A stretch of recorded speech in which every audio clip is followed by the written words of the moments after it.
تو دین اسلام کا اگر کوئی دوسرا نام رکھنا چاہے گا تو وہ دین محبت ہے۔ والذین آمنوا اشد حبا للہ، اللہ فرماتے ہیں جو لوگ ایمان لے آئے وہ تو اپنے رب سے شدید محبت کرتے ہیں۔ اور نبی پاک علیہ السلام نے فرمایا جب تک ہر چیز سے بڑھ کر مجھ سے محبت نہیں کرو گے تمہارا ایمان ہی مکمل نہیں ہوگا۔ اللہ سے محبت، رسول اللہ سے محبت، انبیاء سے محبت، پھر صحابہ سے محبت، اہل بیت اطہار سے محبت، تابعین سے محبت، اولیاء سے محبت، علماء کا پیار۔ خواجہ نظام الدین صاحب محبوب الہی رحمۃ اللہ علیہ کے ایک مرید نے ایک دفعہ عرض کی حضور سب لوگ میرے ساتھ خفا رہتے ہیں، رشتہ دار بھی، پڑوسی بھی، گلی محلے والے بھی، ادھر ادھر سارے لوگ۔ حضرت محبوب الہی فرمانے لگے نسخہ ایک ہی ہے، اس پہ عمل کا ٹھیک ہو جائے گا معاملہ۔ کہنے لگے بیٹا اس طرح کر، تو محبت کرنی شروع کر دے۔ وہ چپ کر گیا، جس طرح آپ نہیں سارے کر گئے کہ یہ تو دنیا کا مشکل کام ہے، محبت کیسے کرے۔ اس نے وہی جواب دیا جو ہم سب دیتے، کہنے لگا حضور محبت کرتے ہیں پھر بھی مسئلہ حل نہیں ہوتا، میں پیار کرتا ہوں وہ سامنے سے ڈنگ مارتے ہیں۔ تو حضرت محبوب الہی رحمۃ اللہ علیہ فرمانے لگے بیٹا نسخہ ایک ہی ہے، اگر فرق نہ پڑا تو خوراکیں ذرا زیادہ کر دینا، محبت ذرا بڑھا دینا، فرق نہ پڑا تو خوراکیں ذرا، آپ تھوڑا سا نا لہجے میں، ماحول میں، طبیعت میں تھوڑی محبت کو لائیں، تھوڑا پیار کو لائیں۔ مشکات میں حدیث ہے، نبی اکرم صلی اللہ تعالی علیہ وسلم نے فرمایا مومن الفت والا ہوتا ہے، مومن کا مزاج، مومن کا لہجہ،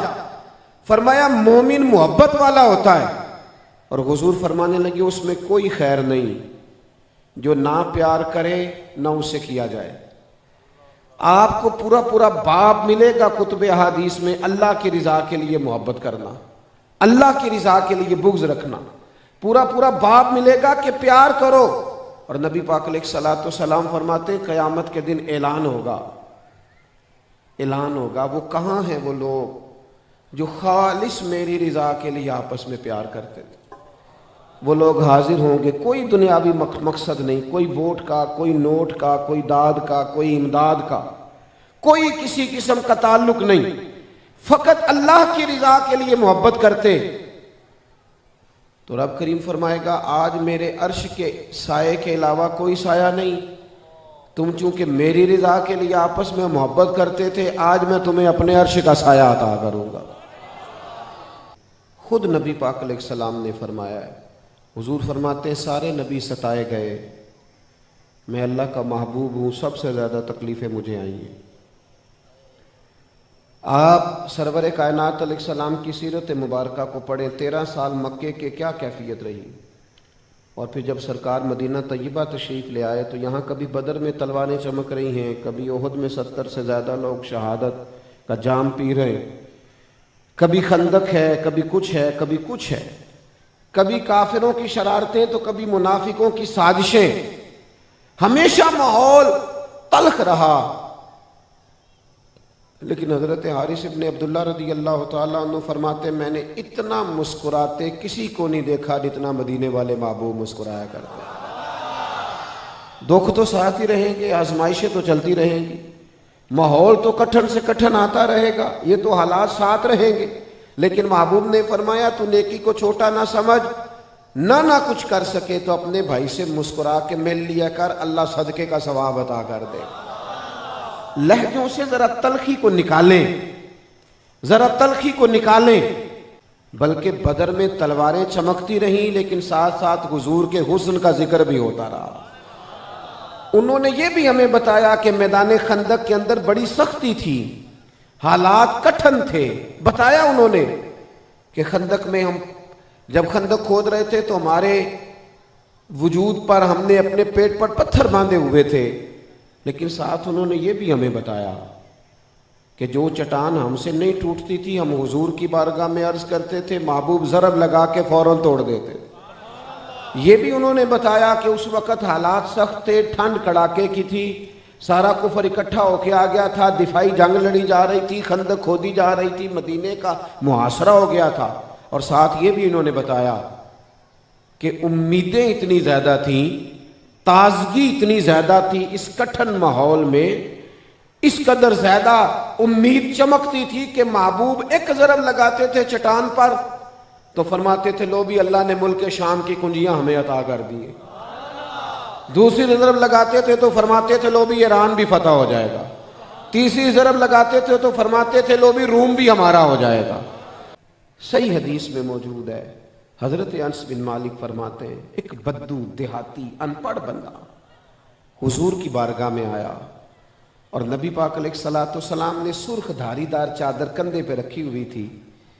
اس نے نا پیچھے سے پکڑ کے حضور کی چادر کو کھینچا۔ آپ فرماتے میں دیکھ رہا تھا کہ نبی پاک کی گردن پر نشان پڑ گیا، یہاں تو جو دروازہ دور سے کھٹکھٹا دے لوگ کہتے ہیں توڑنا ہے، قرضہ لینے آیا، چل دوڑ جا۔ اس نے کھینچا تو سرکار کی مقدس گردن پر نشان پڑ گیا، اور جب محبوب نے پلٹ کے دیکھا تو کہنے لگا میں غریب آدمی ہوں، کچھ لینے آیا تھا۔ غریب آدمی، یہ مقام تھا جس مقام پر انسان تلخ ہو جاتا ہے، اس کے رویے کے اندر تلخی آتی ہے، لیکن حضرت انس بن مالک کہتے ہیں میں قربان جاؤں آمنہ کے لال کے،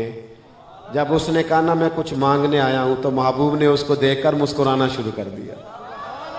حضور مسکرائے، کاش تو بیمار باپ کی تلخی پر مسکرائے، کاش تیری بوڑھی ماں تجھے ڈانٹ رہی ہو اور تو ہنسے اور تو کہے اماں میں اسی قابل ہوں ڈانٹ، کاش تیرے لہجے کے اندر وہ باتیں پیدا ہو جائیں جو تجھے مدینے والے رسول نے عطا کی، کاش تو سمجھ جائے دین کے اس خوبصورت پہلو۔ حضور مسکرائے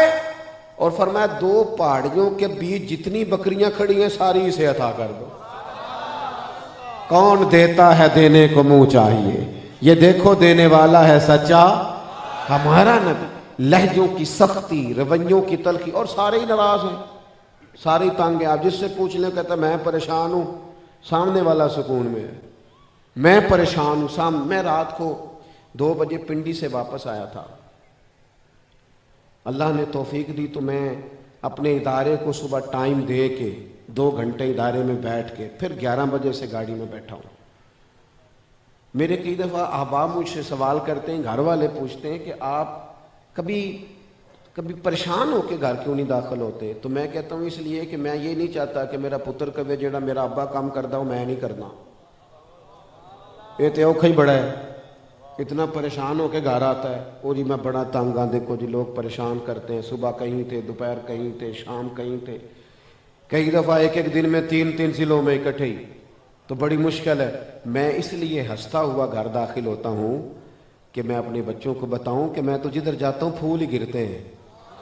محبتیں ہی تقسیم ہوتی ہیں۔ آپ کی مہربانی جی، ان بڑے نے مینوں ہون نہ کوئی آیا جی، اللہ جزائے خیر عطا فرمائے۔ آپ میری بات کو سمجھیں اور غور کریں، یہ لہجوں سے تلخی ذرا نکالیں، انداز ذرا پیار والا ہو۔ یہ آج نا لوگ بیٹھ کے کہانیاں چھیڑتے ہیں، معاذ اللہ اپنی حیثیت نہیں دیکھتے اور بات صحابہ کی کرتے ہیں، اپنی اوقات نہیں دیکھتے اور بات حضور کی اولاد پاک کی کرتے ہیں۔ تو اپنا قد تو دیکھنا، تو کون ہے، تو کس حیثیت میں بات کر رہا ہے؟ ان لوگوں کی بات کر رہا ہے جنہیں محبوب نے کہا تم زمین پہ ہو اور اصحابی کالنجوم، وہ تو ستارے ہیں آسمان ہدایت کے۔